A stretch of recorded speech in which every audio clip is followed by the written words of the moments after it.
7th of October 2018, there was gas explosion at the atomic junction, which received some amount of commentary from the generality of the Ghanaian people. Now, prior to that, there had been some other explosions across the country, the recent ones being the trade fair incident in December 2016, and also in Takoradi at Gamco. This had become one too many, so there was need to have a very lasting solution to this. And accordingly, on the 12th of October 2017, last year, Cabinet, after a meeting, came out with a directive which directed NPA to immediately roll out the cylinder recirculation model of LPG distribution across the country between now and the end of the year. And effective 1st January 2019, we are expected to see some signs of rolling out of the policy.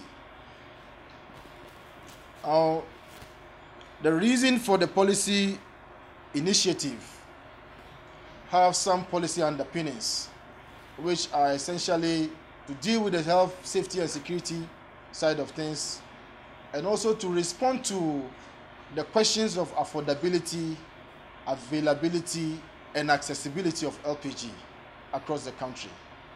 So the policy is one goal that's supposed to respond to all these things, so that how do we make LPG available to the consumer?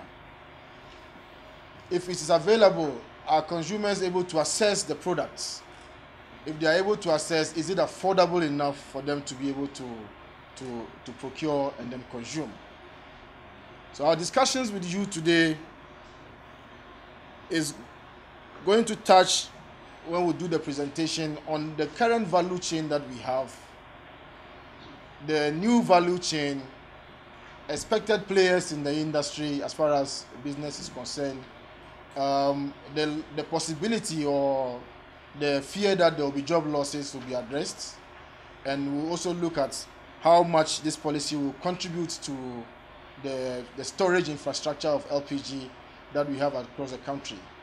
Very often, when we look at our stocks, we see that we have about 1 week, 1.5 weeks of LPG storage in the country. We also look at the possibility of opening up the infrastructure base of importing LPG into the country. We currently have just about 2 medium of importing LPG in the country, Thermal Oil Jetty and then the Takoradi Oil Jetty. Now, if touch wood, something happens to these two infrastructure, we're going to have to struggle as a country. So we'll respond to how we make LPG also available. So we feel very compelled that before we start doing any stakeholder consultation, we should start from this house, where we believe we can get your buy-in and possibly get your support as we move along in the implementation of this policy. The policy is one that has had some amount of consultation and stakeholder consultations going on since 2014. And by the end of last month, there had been not less than 20 meetings with industry players, both current players and then prospective players. So when a directive from Cabinet was given, the Ministry of Energy accordingly wrote to the NPA to put together an implementation committee to give effect to the policy. And we set upon to do so. We set up a committee, implementation committee, made up of 3 members of the Mines and Energy Committee of Parliament, the very broad-based committee. And we also had representatives from Factories Inspectorate Department.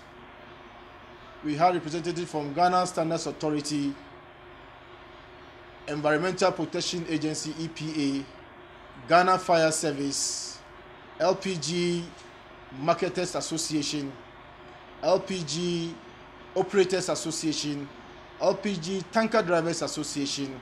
Civil society was represented by Imani Ghana. The Ministry of Energy had a representative.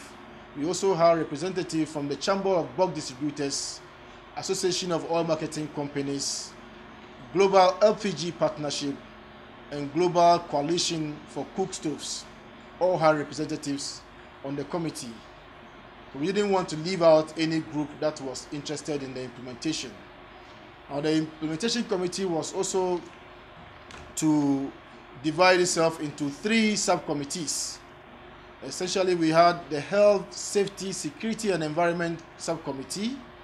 We also had Pricing and Commercial Subcommittee, as well as Commercial Regulation and Licensing Committee.